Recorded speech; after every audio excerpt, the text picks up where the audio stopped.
In today's show, we'll be discussing another one of our TNT Dynamite Conspiracy programs.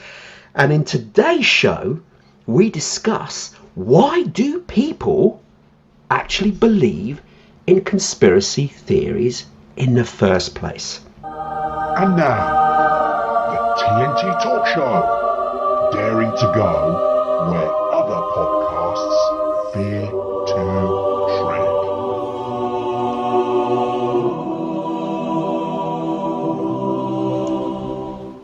Hello, I'm Tony Fasula and I share the stage with my esteemed friend and colleague Tayo Boya.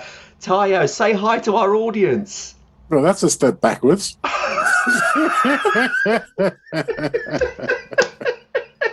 I thought we had agreed to a truce because you didn't want me gazumping you. But if you're going to be untrustworthy about it, I'm going to start yelling hello from the word go. How are you, my friend? Are you keeping safe and well? I'm doing my best to, thank you, Tony. How are you, sir? I am very well, thank you. Very well indeed. Okay. I won't ask you to say hi to our audience unless you really want to. I'm going to say it. Hi, audience. Welcome. But I tell you what, why don't you say hi, audience, from the both of us? Hi, audience. Welcome back. I hope you're enjoying our program so far. And Mr. Grumpy Tayo doesn't want to say hi to you.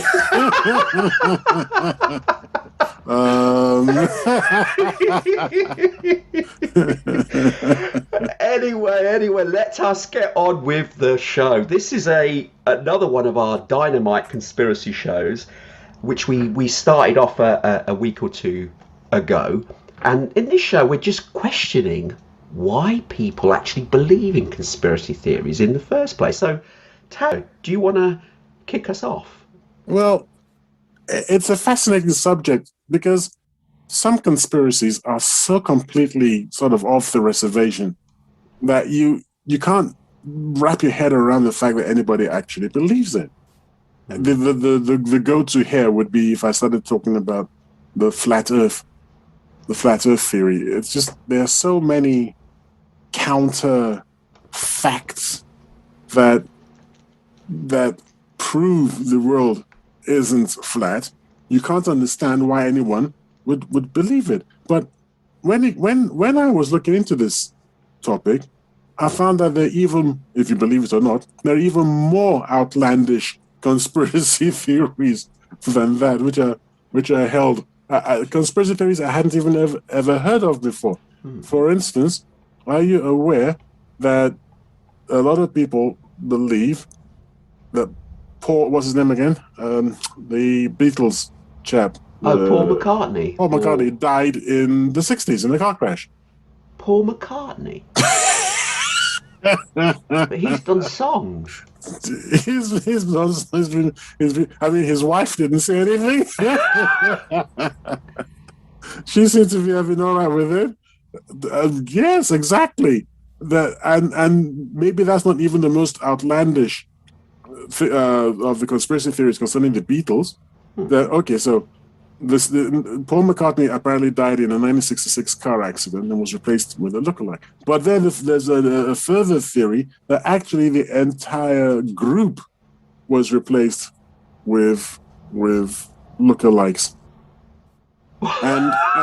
And on this website, the conspiracyblog.com, if you look for, what's it called now? The Beatles never existed. What?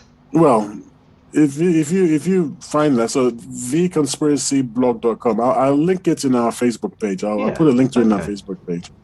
There are pictures, the analysis of pictures, and it purports to demonstrate that various Paul McCartney pictures prove that one nostril is higher than the other. Oh. That the left nostril is generally higher than the right nostril, but in some other pictures it's reversed. Now, straight away, you and I would go, well, what if the picture was reversed? Yeah. So you wouldn't really know, would you? But it doesn't, they've got they've got lines going through, and they're comparing to where the air lobe drops and things like this. Can I just say, some people have too much time on their hands. And then they do that for all the members of the group. So John Lennon has got slightly lower left eye on some occasions, straighter nose, all sorts of things. George Harrison has got eyebrows at different levels, and his mouth is wider or smaller, as the years go by. But I mean, it's not that he used to have a wider mouth and now it's smaller. It's like in 1960 this, it had a wide mouth. In the 70s, it was a small mouth. Later on in the 80s, it was a wide mouth again. So it's all there, and then it's just astonishing that this is what they say. So okay, let me get one for you. This is a fact now. Our listeners are going to hear this and they're going to understand it. It's going to travel around the world. It's a fact. Did you know that my esteemed friend and colleague Tayo is actually heir to the throne in the UK? Okay. Now the thing is, you see, I've just made one crazy, outlandish quote, right, or statement. Some people will pick that up and go, hey, what if he is? And they will find reasons to make that true. And they'll go, because you've now planted a seed, how irrational that seed is. There's some people in society who possibly are a little bit deranged, who will look at that and think, yeah, what if? These are the tin hat brigade people. Because, let's be honest, how on earth some of these utterances are even scrutinized to be true? People there's a fly in the ointment in your supposition that the conspiracy theories will say yes, Tyre might be the heir to the throne, the British throne. When a chap said it, I don't know when, I think he said it in the 70s. He actually ended up in a mental institution. He called himself, I don't mean Idi Amin, by the way, because your mind is going to go to Idi Amin. He called himself the last king of Scotland. And he was an African chap. The last king of Scotland. Yeah, and he ended up in a mental institution, and that's what they just threw him into a mental institution. And they couldn't get out for. Claimed to be the last king of Scotland. Because he claimed to be the last king of Scotland. He said that he was the last descendant of some Scottish guy who slept with somebody back, African slave or something, and yada yada yada. But instead of saying no, you're not, or you're wrong, or factually incorrect, what they did was they threw him into a mental institution. It's a famous case in psychology. I think my daughter Didn't they do who a studied film? psychology. Did they do a film about this? Sorry? Didn't they do a film about this? Yes, I think they did actually. Yes, I think a TV film. And so I am not claiming that I am, because I don't want to be thrown into a mental institution. So MI6, MI5, whoever's listening, no, that's fine. I'm not a member of the British royal family. I don't consider myself to be an heir to the throne. And if I am an heir to the throne, that's okay. I don't need it. Thank you. Keep it. Cheers. You see, So that one, I should be safe now. the thing is, you see, where some of these take precedence is because there's no point of reference, and the statement itself, in quotes, could be correct, because we wouldn't know if you truly are or not. We wouldn't know, because it's not, you're a human being. You could be. It's not beyond the clauses of possibility. That's when rumors start to grow. And if people jump on that rumor, and with the advent of social media, can spread a rumor based on, I don't know, nowadays there's a propensity to try and get more likes on social media, isn't there? So if you spread something that sort of potentially could be true, then it can spread, because there's no easy way of verifying it. You with me? Yeah. But it's also possible, it's plausible, without being too outlandish. If I said, oh, the next King of England is an alien being, right? That sounds a bit far-fetched, but there's no way of sort of saying, well, he can't be really, could he? It No, sounds a it's bit worse silly. than that. It's worse than that, Tony. Remember in our last discussion on Illuminati, Yeah. I gave you the joke of the sharks that painted themselves yellow. Yes. I didn't actually go far enough. It's actually a three-part joke. It's why do sharks paint themselves yellow? Then the person says, I don't know. So they can hide in custard. Yeah. Have you ever seen A a shark in shark in custard. custard? No. Shows how good the camouflage is. You see? So they use where logic would normally break down, somehow they invert it and they use it to their own advantage. Just like I was doing with when you were talking about the women in the pre-show. And Yes. you were saying that women can do this. And then I'd invert it. I say, well, you were saying, women have more connections in their brains between, left hemisphere and right hemisphere. Then you think, well, okay, good. Women have got this, I don't know, which is more highly organized brain or whatever. Yeah, they've But got more connections more between both connections. hemispheres. Yeah. But the thing is, you can take that and you can flip it on its head and go, well, that means they're more confused. Mm. You see, so it's that sense of taking what normally should be the end of the discussion. Yeah. You just take it one step further to the land of sort of lunacy, and there's nothing you can do to reel the person back in. It's pretty crazy. I think. I actually love playing. Sorry to interrupt you, Tony. No, I actually love playing with illogicality because it started when I heard this really stupid joke, and I hope it works because I'm not a really good joke teller. But some guy, this is back in Nigeria, and in Nigeria we have this perception that you travel to the West, you travel overseas, and you gain knowledge and you come back. So this guy sees his friend and says, "I haven't seen you in a long time. What happened to you?" He said, "Oh, I traveled to England." She went to England. Oh, amazing. Oh, what did you do there? He said, "I went to study logic." He said, "You went to study logic?" And the guy says, "Yes." He said, "I have never heard of that." He said, "Oh, with logic, you can process things and understand what's going on better." Look, I'll give you an example. He says, "You're married, right?" The guy who never left Nigeria says, "Yes, I'm married now." I said, "Good." He said, "Do you have a large garden?" And the guy said, "Yes, I do." So the traveler says, "Well, in that case, you've got a good wife. She's a good wife." And the guy is impressed. He goes, "My wife is, yes. How did you know that? How do you know she's a good wife?" I said, if you have a large garden, I bet knowing you, it's well kept. And if it's well kept, you have a gardener. And if you have a gardener, your wife is commanding the I don't know a better word to use. Yes, is telling the gardener what to do and how to look after the garden, which means she's home quite often and she's looking after your house and your garden and everything. So I can tell through my logic that you've got a good wife. Okay. And the guy says, "That's amazing." And then the partners, and everybody goes their own way.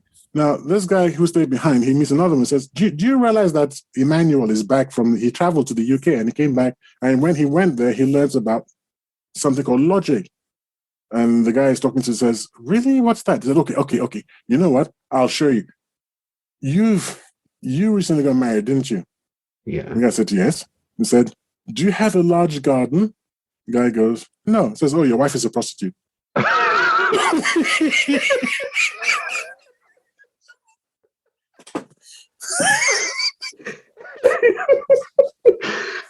Yeah. So, I don't know. This tickled my stupid bone. So, and do you know, I've met people, and if they ever hear me say, "Do you have a large garden?" and I start cracking up, that's just me having a private. I'm having a private joke, okay? You have a large? No, I got a small. Oh. Oh dear. But how you take so-called logic and just flip it on its head is fundamentally, I think, what is going on here with this conspiracy theories. But why can't we get through to them? Why can't you just say, is it a belief system? What is it? What it is in reality is that I think I touched on this in a previous show. We as humans don't like missing pieces in a jigsaw. So you have a picture of the world that we see, and certain events happen, and each of these pictures are created because you see it and you start to believe it. Now, sometimes when you come across a situation, you see part of the picture. So some of the pieces are missing. It's not true, Tony. No, it's not true. There's another lunatic. No, I know where you're coming from because it's in our Illuminati show. Oh. And anybody who wants to listen, they can go and listen to it. But no, you're incorrect. Because look, there's another crazy. Remember I told you there's some really out there conspiracies. Mm-hmm. There's another conspiracy which says that Barack Obama could control the weather. Okay. Now I know why you're laughing. Now the question is, what is this? What was the missing? What, as you put it, what pieces were missing? What happened was they say that the May 2013 tornado in Oklahoma. By the way, it killed 24 people and all that. Yeah. That Obama caused it to deflect attention away from the White House because of the upcoming elections. Yeah. But there's a missing piece of information. But what is the missing piece of information? It's just a blooming tornado. Right. Tornadoes happen all the time. The missing piece was the correlation between the election, the tornado. The individual was anti-Obama. So because the election didn't go their way, the missing piece of information was, how did Obama win that? And what he did, they're looking for answers. How did he win? So they don't have an answer to that. How did they win in their logic? So it must be something. What's missing? How did he win? Oh, the weather happened coincidentally on that day. Did Obama cause that? He must have done, because people changed. They didn't go to vote because on that day there was a tornado. So he stopped people voting. It must have been him. And you see where this comes from. It's trying to fill gaps that they think it's a skewed view in their eyes. So they fill in gaps where there aren't any gaps, and they form a picture which isn't there. And then because no one else has seen that picture and they talk about it, oh, by the way, do you know why Obama did well in that election? No. Well, it was because of the tornado. It's like your man with the garden. Do you see what I mean? And it's like, really? What do you mean? And because they've got no point of reference. Well, he must have done that, because if you think, this is gullibility, someone's talking with authority or makes a claim and with assertion, this is important. It's true. He must have done this. And someone can tell a lie repeatedly with assertion. And because other people are hearing it over and over, God, he's very persistent. Maybe there's some truth in that. Oh, that was the theory of Joseph Goebbels, or Goebbels. I can't pronounce it the German. Goebbels. The German Minister of Propaganda. Yes. That was his assertion, wasn't it? That if you tell a lie often enough, people will believe you. Correct. Okay, so all right. Let me give you another one. I'm going back one step. Okay. The flat Earth. What are people trying to? What emptiness? What space are they trying to fill there? Why do they think the world is flat? Because they're seeing some bits of the picture and they're misinterpreting that picture. So they've got a picture in their mind of a jigsaw, but they've only got 3 or 4 pieces of it. So the conclusion of the 3 or 4 pieces that they've seen, that someone has shared with them, or they've seen in a picture, think, oh, that doesn't make that much sense. But they haven't got the complete evidence. They haven't got the other missing pieces that then say, oh, actually, no, it is circular because of this, and this. So they only see the first bit of the picture. I don't know what part of the bit you'd see that will make you go that the world is flat. Yeah, okay, as far as you can see for the eye, in most circumstances, the world is flat. Yeah. Okay. And how would somebody who's never been in an aeroplane high up, they've never been in an airplane, they've only been watch a ship disappear. No, I'm going to let you ask the question because I didn't let you finish. I anticipated the question. They haven't seen a ship disappear. All they've seen is what they see. So from personal experience. And personal experience, you could categorically say, well, it's flat. When I look out in the distance, I'm just seeing But flat. you've seen videos. I mean, everyone now would have seen a video of a ship disappearing But over the horizon. Because someone has said to them in their little world, "Oh, the world is flat." Oh, yeah, maybe it is. Yeah, it is flat. Yeah, it is. So you've now got a belief system. It's flat. Now, when someone comes along and says, "Oh, by the way, have you seen this video? Look, the ship is going down." Nah, that's a fix. That's been doctored. Okay, I'm not entirely convinced because you haven't told me what mystery they're trying to resolve. I agree with your assessment of Obama that people were trying to explain they were trying to explain the loss, if you like, of the elections to Obama, or to try and explain Obama's win. What about the Beatles disappearing? What about Paul McCartney being killed in 1966 car crash? I don't think it's as simple as you're making it out to be. I think there's something else going on. To be honest, what do you think is going on? I think it's just people's warped. Well, I think one sense of it is what you're saying, that people have a desire for understanding, that they've got this mystery and they want to understand it, and they explain it to themselves, sometimes in quite outlandish ways. But I also think there could be a desire. There are two other reasons, for instance: the desire to maintain, the desire to have a positive self-image. Well, that you know something. That's you know stuff. That other people don't know, that you've noticed this. And look at all these numpties. They don't get it, but you get it. You can see the signs. Of course, you can read the runes, because that shows you have value. Yes. So that's not filling a mystery. I'm saying that's a separate thing, then, isn't it? Well, it's all intertwined, because you have seen something which to you sounds sort of plausible, and you then want to explain it to other people. Now, when you explain it to other people and other people take an interest, you have now got authority. They're listening to me. You get value from that. You think, wow, I feel important, because they're actually taking the time to listen to me with my theory, which they don't know about. So it's like, oh, wow, that makes me feel good. So it's giving value. And in order to give yourself value, you feel important by telling people something they don't know. And that gives you value.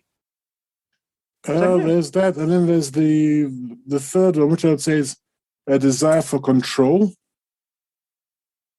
Well, that's almost linked. That's almost linked to the fact that we humans are uncomfortable with not knowing the answers. We don't like it. When there's an unknown, or we haven't yet got the answer scientifically, no one knows, that makes us uneasy as human beings. That's why we always strive as humans to try and find the answers. It gives us comfort because we know what's going on. When something's left dangling, when science or whoever hasn't got an answer, we have to fill in the gaps. We don't like it. It makes us uncomfortable, makes us uneasy as a race of beings. We don't like it. So when we see something which messes up our normal understanding of what goes on around us, we get discouraged. You're like, what's going on? What's going on? We have to put an answer to it. All right. So this one, go on. Which of the reasons could people have for believing that the second Gulf War was caused because America wanted to get their hands on Saddam Hussein's Stargate? And that's not a sexual statement. Apparently, Saddam Hussein had a Stargate, and there's a white paper running around on this, by the way, which is astonishing. I don't believe it was published in a peer-reviewed journal, but it is out there. That he had a Stargate, and they were worried that he was going to use it to bring in superior alien technology. So they had to attack him first. And that's that the weapons of mass destruction and all that they were looking for, it was really the Stargate they were looking for. Are we doing a comedy show here? Or These are. You know what is interesting is that if I tell you this, if you just want to tap it out into a search engine, you'll be shocked to find out that there's people talking about it. These are what happened was I found the lesser known and more outlandish conspiracy theories, and this is one of them. Saddam Hussein had a Stargate, and they didn't nab him in time, and when they did nab him, he kept stum. They couldn't get it out of him, and then they killed him. Or some people say that they got it out of him, but when they went to where he said it was, the people had moved it, so they didn't find it. They found the hole where the Stargate was meant to be. That's the other conspiracy theory. Okay, right. What tends to happen when conspiracy theories are in fact created? We mentioned it before. There's a slight element of truth to it in the first place.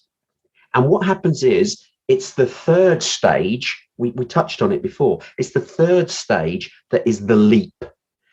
So you have possibly some truth, which is there was an invasion to get rid of Saddam Hussein in Iraq. So that's true fact. Yeah, people know about it. It's widely known. Then the second one is for weapons of mass destruction, which is also one of the reasons for them going in the first place. But then the third bit is the leap. And that could be somebody just adding that in to fuel a story, get likes, just to make them feel important. We just touched on all the different reasons. And the third bit is the outlandish jump. Now, because the first two are plausible, they've associated the outlandish to the plausible, and that's how it takes credence. And most people haven't got the skills yet to analyze that and go, we touched on it, to look at that third bit. Is that really part of it? But because the first two are plausible, because we're aware of them, we then associate the third one with it and put it in the mix. When in reality, the third one was made up to make the story sound better. Well, the story of Saddam Hussein's Stargate came from the Middle East, some elements in the Middle East UFO community. Well, and they said that there was what evidence? You see, apparently that's the final question. Apparently, there's an American unit, was an American unit called Task Force 20, and Task Force 20's main objective was to find the Stargate, which was placed there by the Anunnaki gods of ancient Sumeria.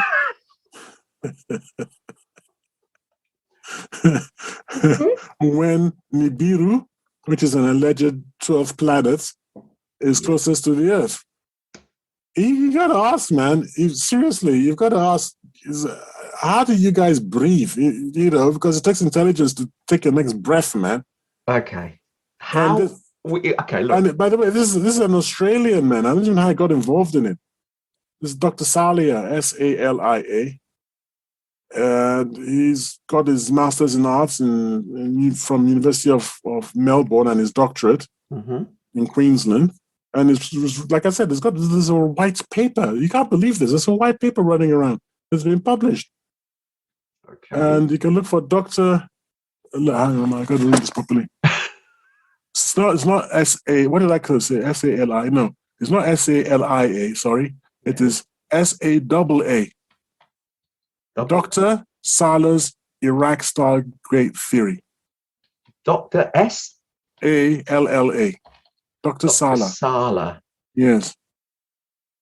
Dr. Salah's Iraq Stargate Theory. Again, I'll put the link into our Facebook page. Okay. Yes, I know, and this is astonishing. How do you get stuff like this actually published? Anyway, so what would you say? You can get anything published. Well, think about it. Every fiction book is been manifested from somebody's thoughts. Yeah, but that's fiction. That's under the category of fiction. That's fine. Well, this I'm assuming is not under fiction. This would be something that isn't fiction. You're making an assumption now. We wouldn't be talking about it if it was, would we? It would be a story. It's just like Superman or something. It would just be a laugh. Think about the leap. Someone could have written a fictional book and picked it up based by thinking it's fact. No, you're wrong. You just made that up completely. No, I just told you this is Dr. Salah. Yeah. Dr. Salah's Iraq Stargate theory. And it's a white paper. I didn't say it was just any old thing. So it was a white paper. So it's actually been put out there for academic scrutiny and comment. If it wasn't a white paper, it was just an ordinary, novel or something, then I wouldn't be talking about it. Yeah, exactly. So the people who, okay, before you answer that, I'm going to put two of them together because the tangential. Okay. There's this, I think it was back in the 80s. There was a TV program called Saved by the Bell. Yeah. I never watched it myself, but maybe you did. I don't know. Now, Saved by the Bell apparently was a vehicle for your favorite group, the Illuminati. Oh, okay. Yes, it was a teen high school comedy, but apparently it was riddled with messages endorsing Satanism. Oh, okay. I wasn't even aware that the Illuminati had anything to do with Satanism. This is where it all just gets belly up, that you don't know who the heck is who or what the hell their message is. Mm-hmm. But anyway, it's all to do with the Illuminati. And in this particular instance, the Illuminati are seen as all-powerful space lizards. And what they were doing was they were influencing the younger generation with these messages of Satanism so that they could more easily control the world. And help them find the Stargate. Okay. I don't know where to go with this. I mean, what's the word? Let's be honest. Oh my God! I really want to talk to people. I would like to speak to people who believe this stuff, man. Because the two of us are laughing. Let's do a show. Let's get people on. We need to get a whole bunch. We need to track them down and bring them all on at the same time and just listen. Because some of these people don't descend into chaos, mind. But yeah, let's do that. Let's have a show where we invite people on who are from, they're I can't even know where I'm going with this. How are we going to have this as a show? But we invite people on who've got a belief system of a bit more out there. But what they do need to do is bring some empirical evidence, not just hearsay, not just, oh yeah, it's this, because I can make outlandish statements too. They have to back it up and bring proper evidence. And don't say, oh, the government are hiding that evidence. Well, that's what they're going to tell you. Well, that's nonsense. We've had conspiracy theories on this show. I know. And when we asked them for the evidence, that was what they told you, that the government was hiding the evidence. Exactly. Then how do you know about it? This is which you never got a good answer for. So, well, how do you know about it then? Yes. Well, does this go back to the self-esteem thing? Yeah, it does. Now, okay, they're clued in. Is it clued in or clued up? Clued up on. Yeah. They found it on an internet search engine. They found it. They've got the answer, an obscure place that somebody that no one else has found before, but they found it from their living room on the internet. And they've now got this information that they feel the world needs to know. They then tell that story with a slight slant to make it even more exciting. It's a bit like Chinese whispers. I have access to one conspiracy theorist I know. You do? Yeah. Okay. You. Me? You class me as a conspiracy theorist? You've got one conspiracy theory. I have an issue on... Not an issue. I've got questions regarding UFOs and aliens, right? Only because there are so many other bits of information. And again, it's like, well, obviously logically, we haven't seen it. I haven't seen it with my own eyes, although I've had some funny experiences, which I did actually mention in a previous show. That I think you told me privately. I think you told me privately, and you told me privately off the offline. Oh, yes, really? Did I? I mean, we have a recording, but the show. Yeah, we did, but I've never used it because it was off. You didn't tell me to go ahead and use it, so I didn't. I'm sure we've actually put it out there somewhere. We may have put it on one of our previous shows. If our listeners who are avid listeners can remember what show that is, I'd love people to remind me. I'm absolutely telling you that we didn't. We didn't. Okay. I remember it because and I would have put in into an extra bit or something, but I didn't. I felt it was privileged information or something, so I didn't put it up. Okay. Well, it was strange. It was a strange experience. I don't want to go into too much detail now. That's why I didn't put it out. But it was a strange occurrence, and it did actually happen to me twice. And it's very strange. It could be just dismissed.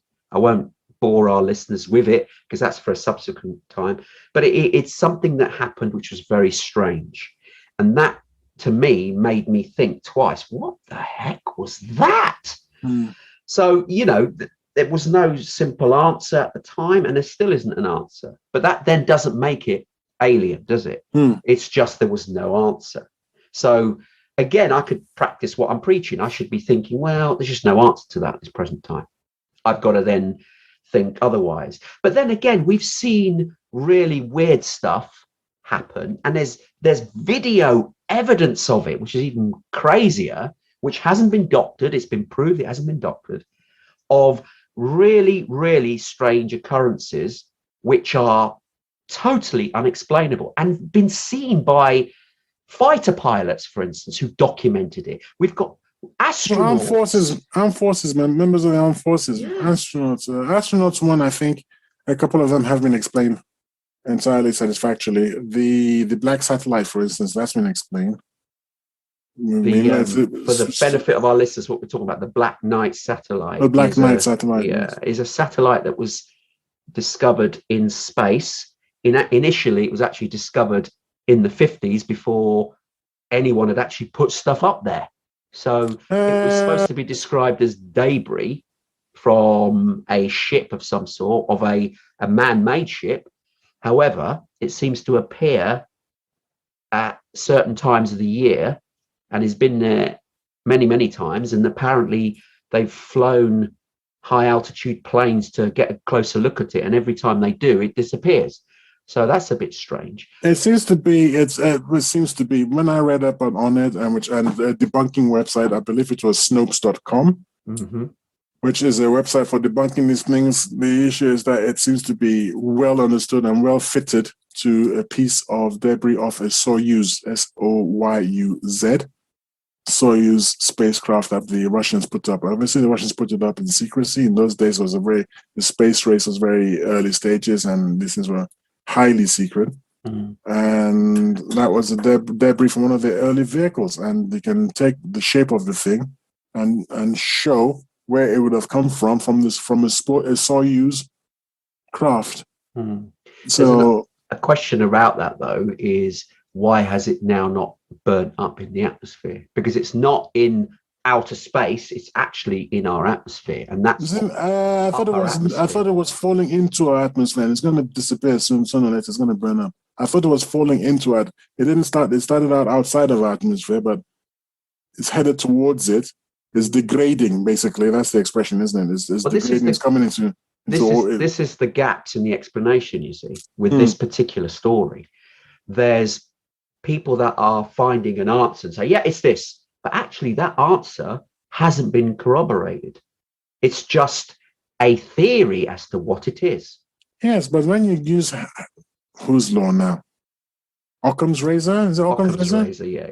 When you use Occam's razor, well, it's easier to believe in a piece of debris of an early Soyuz craft than some kind of weird alien technology. Agreed. The most simplest answer is genuinely the correct one. Yeah, that's what I think. Occam's razor absolutely says that. So, now, what would you say? Sorry. Well, no. Well, are you sure? Yeah. Okay, what would you say about the Large Hadron Collider? You know it as a scientific, as a device for scientific investigation and research. Other people who are better clued in than you and me, they know it as a device for awakening an ancient Egyptian god. Oh, please. It's waking Osiris. It's for waking up Osiris. Right. That's the real reason behind it. See, these are just silly. I mean, remember the Hadron Collider, there's one in the US as well, apparently, slightly smaller than the one which goes in that circle around Switzerland, northern Italy and France. in that 26-mile ring, that's which what it is. It cost billions, I think, to put Well, together. when you're trying to wake up an ancient Egyptian god, it will cost a lot of money. Do you know what? The reason why governments spent billions on this is not just, it's got a two-pronged benefit, because why would governments seriously spend money on just understanding the fabric of the universe, which is what's claimed is what the original purpose of these colliders are for, is to smash atoms against one another at high speed in order to see what opens up inside, and then use that information to better understand the world, how science works, etc. But a byproduct of this is also fusion reaction. If they discover how to actually fuse atoms together at high speed, you've then got a energy source which is clean, and which if they manage to do, you've got a clean energy source which will basically act like the surface of the sun. And we've then created it here in order to us to create clean energy. And if that is discovered and they find out how it works and what happens, and could they contain it with magnets, they then can use that as an energy source, and that can be used to move society forward and give us power in all around the world, clean energy. We then will remove our reliance on oil and things like that. So this is why these experiments have been funded, because the reason behind it is twofold. One, learn more about our science, of course, and secondly, to learn about or potentially exploit a new energy source. Nah, bruv, you're completely wrong, bruv. It's the waking of Cyrus. Of all the ancient Egyptian gods, though, why would you waken the god of death? Yes, indeed. Why not bring back the god of knowledge or something, or someone useful like that? Why do you want to bring back the god of death? And how come people, if he's sleeping or whatever, how come people have been dying and everything? Anyway, not worth getting into all that. I don't know how many people believe in that particular one. Here's another one for you. Okay. The moon does not exist. The moon is empty and hollow. It's a hologram. It's a hologram that's been placed there by persons unknown for reasons unknown, and it's one of your serial conspiracies by your friend, your favorite, David Icke. There's a David Icke theory, and countless YouTubers are helping him with that. Well, this is it. If you say a lie often enough, it enters people's psyche. It just does. I mean, I'll give you the classic one, the classic conspiracy. I'll touch on it if we've got time later. QAnon is the latest one, but let me tell you the one about. I mean, Donald Trump hasn't helped, by the way. He was. Donald Trump is himself a blooming conspiracy theory, if you ask me. I don't know how that man won anything, but there we go. Well, the basic one that he started on, now we've touched on it, is the alternative facts. He started that.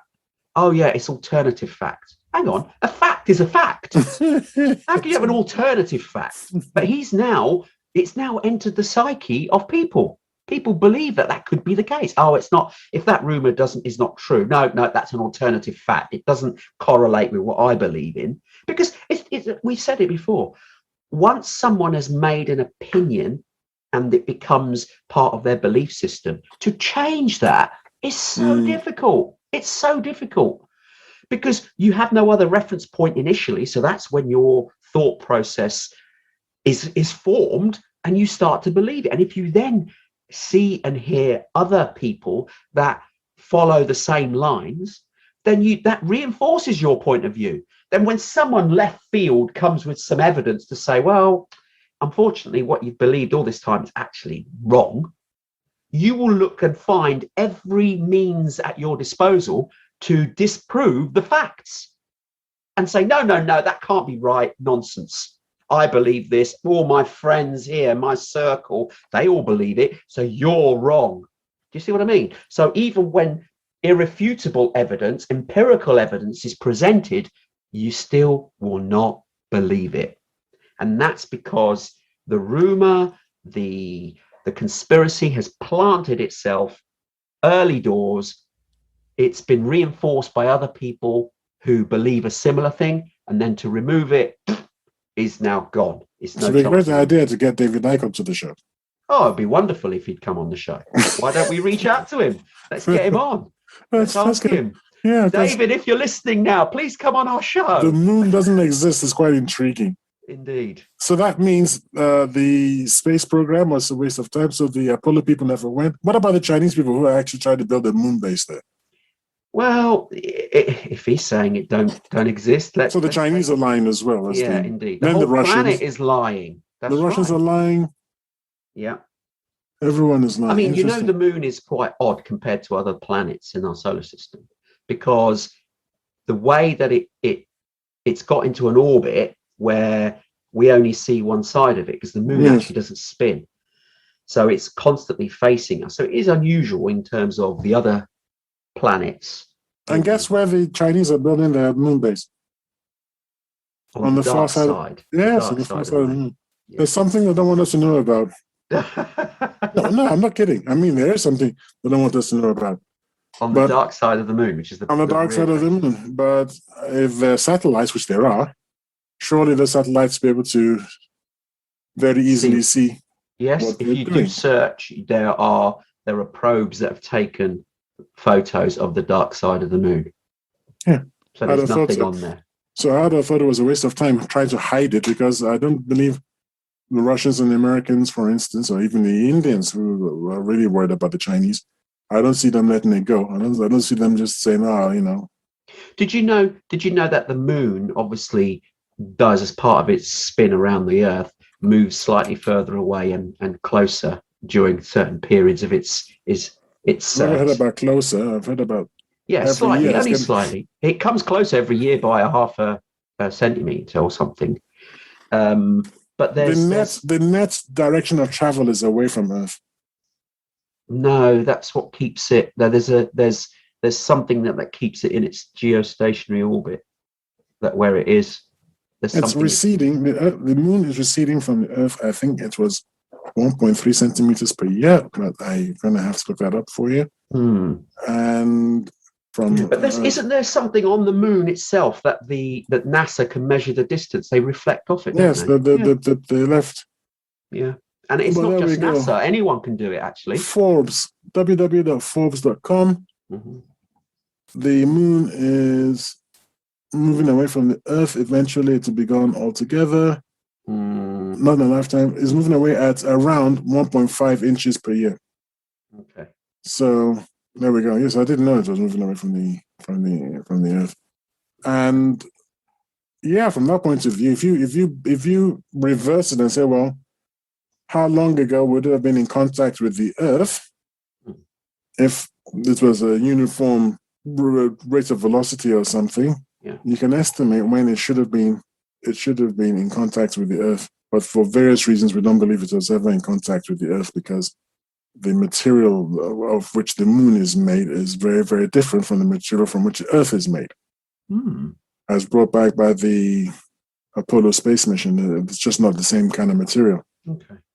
So let's move forward. Let's go on to QAnon, which is the one that seems to be the newest one that's come about of late. And that's obviously this is an American thing, and it started, for those that aren't aware of what QAnon is, Q was apparently some guy who was a secret person in the government, and he posits that Donald Trump is locked in a secret battle with a cabal of progressive pedophiles. Now, okay, and it was Donald Trump's duty to protect the world, because the Democratic Party are also in cahoots with this cabal, and they believe this Q guy who put questions out there saying, "Oh, I found this," and it just took hold. And they're basically saying that this guy Q was discovered and let out the bag, that the Democrats are in this as well. They're blood drinking child rapists, and it was Trump's duty to bring them about. And they still believe now that Trump will rise up and still beat them and get rid of the Democrats and ensure that these pedophiles are brought to justice. Yes, a cabal of satanic, cannibalistic pedophiles who run a global sex trafficking ring. I mean, this started, I've got a report here in front of me about QAnon, and basically it goes on to say that most of Americans actually don't follow it. They don't know who it is. They've never heard of it, in fact. This report was done in October 2020, so it's fairly recent. And they say that only 7% have heard of QAnon. Oh no, sorry, 41% had heard about it, but only 7% seem to think that QAnon is real and everything they say is true. It's true. So and most of them tend to be Republicans, whereas Democrats know about QAnon, but they don't believe what's being said.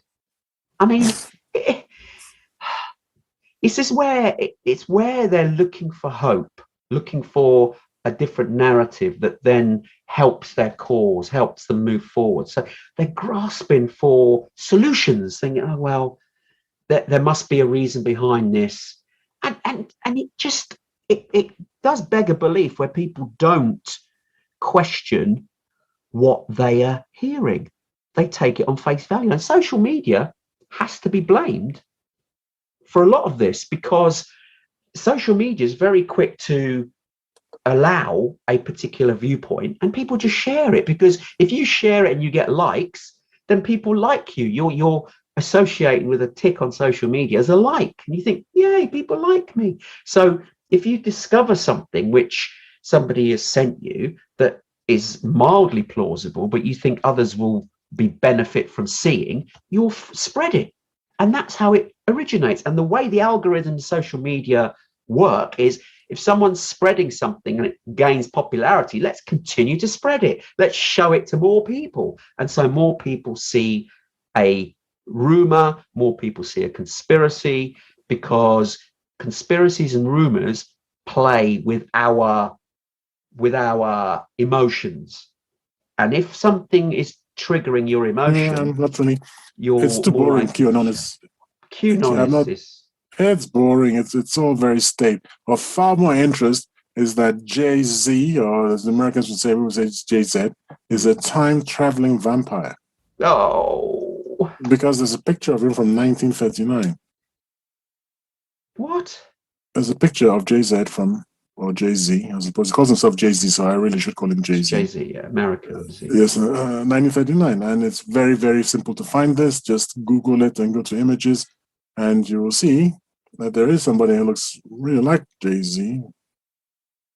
It's a black and white photo. So it's a famous photo. And yeah. Do you have you done that? Have you had a look? Because it's very easy to find. I don't even want to waste my keyboard. The resemblance is fine. It's like a doppelganger or something. But people look at there's doppelgangers of everybody. Think about it, right? On this planet now, there are currently 7.5 billion people, and there's similarity between peoples anyway. And you may have somebody who is part of your gene pool, effectively. There's going to be some similarities somewhere across the planet. There just is. So you're going to see somebody or some distant relative that has a similar resemblance to you. That doesn't make it that he's just because you see somebody that looks similar to you doesn't make them an alien or a time traveler. I'd be curious as to whether he went to school when he was young. That'd be one way to debunk it straight away. If you can't find any school to which he went, then you should probably flag that up. But if he went to school, would you like another one? I think these are far more interesting than your Go on then. Yeah. My QAnon is I don't know how we waste any time on that, but go on. Time cube. Today is 4 days at once. The Sorry? wisest human, the greatest mathematician, and the greatest philosopher ever came up with this idea. I've never even heard of this person. It wasn't Einstein. Go on. Apparently, he's discovered that today is 4 days All together. same time. But all I can come up with is an advertisement for Bet365, so that's not it. Microsoft will be happy with that, but okay. Why would Microsoft be happy with that? What? Office 365? Bet365. Oh, Bet365. My apologies. The No, I thought you gambling said Microsoft people. 365. No. This is why it's like, what the hell has this got to do with being 4 days at once? That would be really useful, by the way, if you could, because then your betting would be really successful. Yeah, sorry. So 4 doesn't- days in one? In Yeah. one? Time cube. Today is 4 days at once. Okay. Time cube. For time cube? How am I going to even search for that? And 4 days in one. I'm searching now as we're doing this show.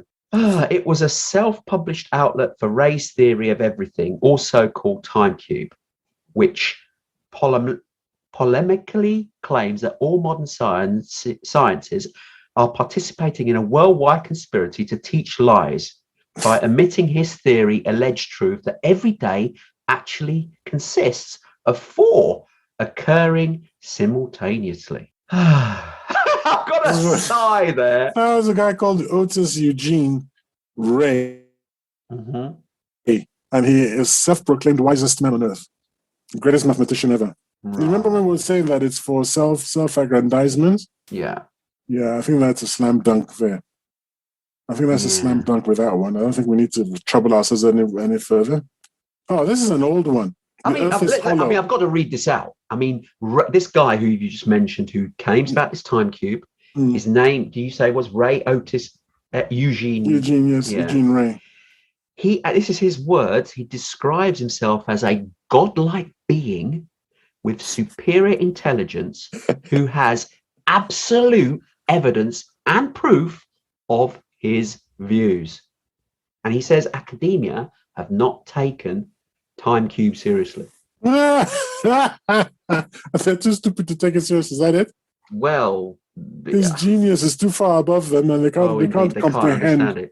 I think it could be down to the fact that he actually didn't ever provide any proper evidence. It was just a written down theory, and that was what I'm reading here. The concept seemed to say, "Oh dear, good little following equation," which he hasn't corroborated. It was just this time cube, and he's also described where different people were, like Jesus lives at sun-up time, and Socrates lives at midday, and the Clintons, they live at sundown, and then Einstein was near midnight.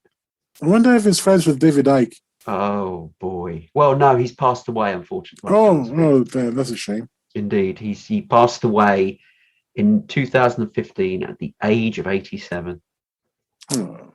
So we can't get him on the show. No, although spiritually we can get him on the show. Maybe in one of the corners of the earth, which is forever today. He might. I mean, if Jesus is still alive, then surely, and Socrates, then surely he'll be somewhere out there. We just have to be genius enough to find out where. Okay. How about this one? The earth is hollow. This is an old one. Oh, I've heard this one before. Okay, we're going to pass because I think most people have heard about the earth being hollow. Dinosaurs helped to build the pyramids. That's a new one to me. Oh, come on. By a chap called Pastor Vince Fennick. Okay, no, I've not heard that one. Where's the evidence for this as well? Any slight clue? Like big footprints in Egypt, maybe? The clue is that the blocks used to build the pyramids were huge. That's your clue. That's obviously a huge animal helped them. I mean, okay. It's common sense, Tony. Of course it is. I mean, could we not have some sort of perhaps evidence of it? Could it be that... You'd have thought the Egyptians who drew hieroglyphs and everything were quite literate. You would have thought they would have mentioned these blooming dinosaurs that they were using. They helped to move this. Although, is there any diagrams, actually? That's a good question. That's slightly sidetracking. Are there any diagrams of the Egyptians showing the pyramids being built? Yes. I don't know. I mean, yes, there are. There are, okay. I And it don't know, shows the men diagram isn't. slaves pulling or pushing big rocks. Does it show this, or that'd be an interesting one? I'm not 100% sure. It shows them. It shows workmen cutting up the stones, sort of Yeah. using something to cut up the stones, and there are records of what was paid to the workmen. I think it was bread and wine or something. Right.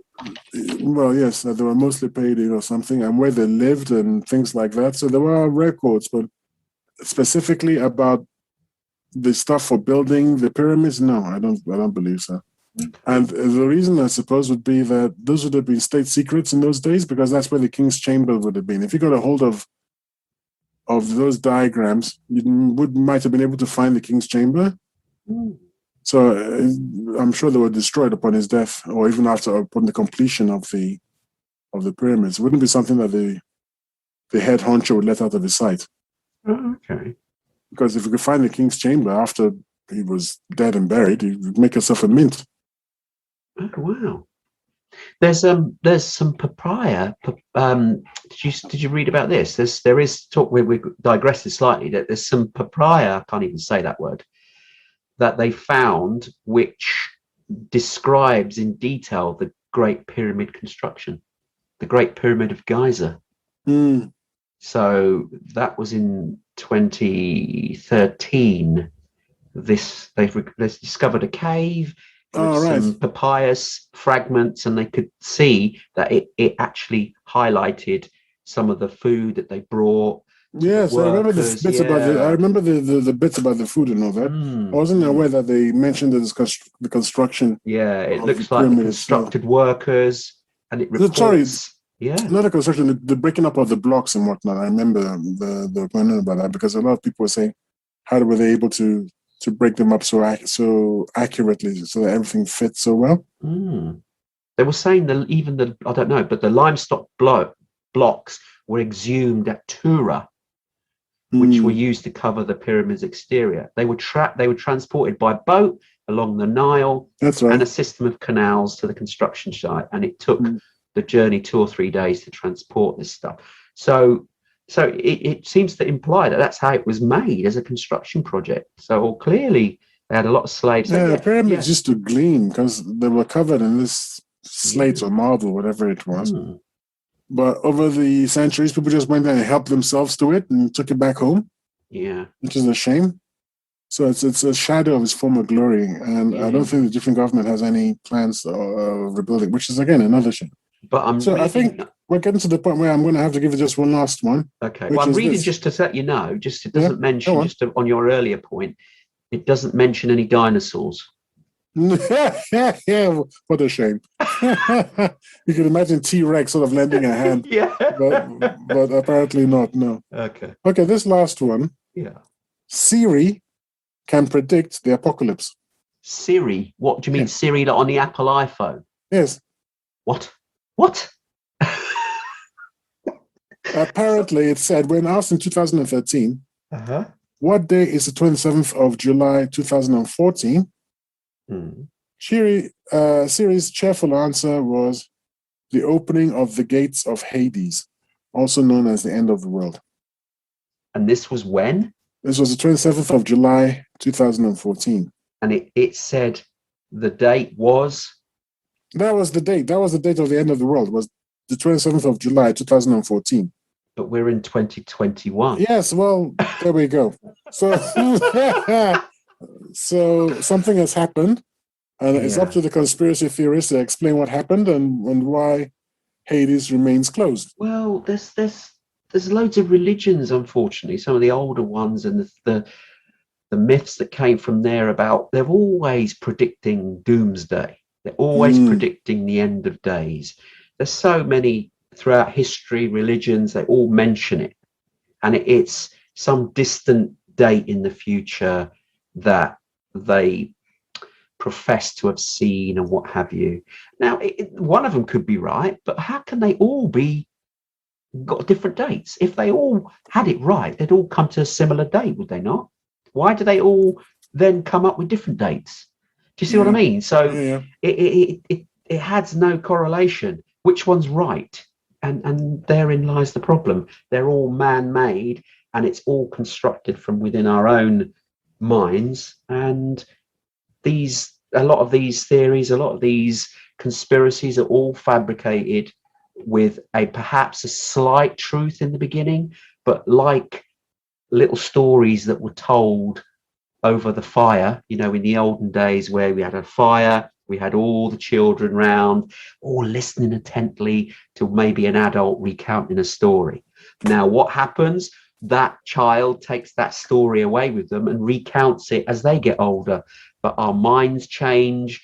We add more glory to the story, enhance it. It's like Chinese whispers. We've all done it. And the story takes a life of its own. And the same with conspiracy theories. We take a story, we enhance it, we add our steer to it, and it changes, and it has more life. You've breathed another element to it. And this is how it all happens. And stories, rumors, conspiracy theories, the majority of them have this dynamic. And it's very difficult to break it unless evidence is clear, it's presented, it's repeated, the evidence, to then make that story or original myth or conspiracy go away. Anyway, right, let's move on. As we've reached the end of the show, you, the listeners, can send in your comments and feedbacks about what we've been discussing on our Facebook page, which is www.facebook.com/Tony with a Y, and Tayo, Tayo. If you leave any comments or questions on the Facebook page, Tayo and I will do our very best to try and answer these questions on a subsequent show or even live on air. Now, obviously, you can listen to the show on 105.5 FM, or if you prefer, we're also on Spotify, Apple Podcasts, Google Podcasts, and all other leading audio platforms. I can't name them all. We are everywhere. If you want to find the show, just do a search for the TNT Talk Show on any of these platforms, and we will pop up. Tayo, do you want to add that final piece if our guests leave a note on our site? If you decide to leave a comment on our Facebook page, we will read it almost straight away. And if it causes rage, apoplexy, stress, and extreme annoyance, guess what? We'll probably have you on the show because that's the kind of show we are. Yes, indeed. And please, but I thank you, listeners, again for tuning in. And Tayo and I will see you next time. Goodbye. Bye.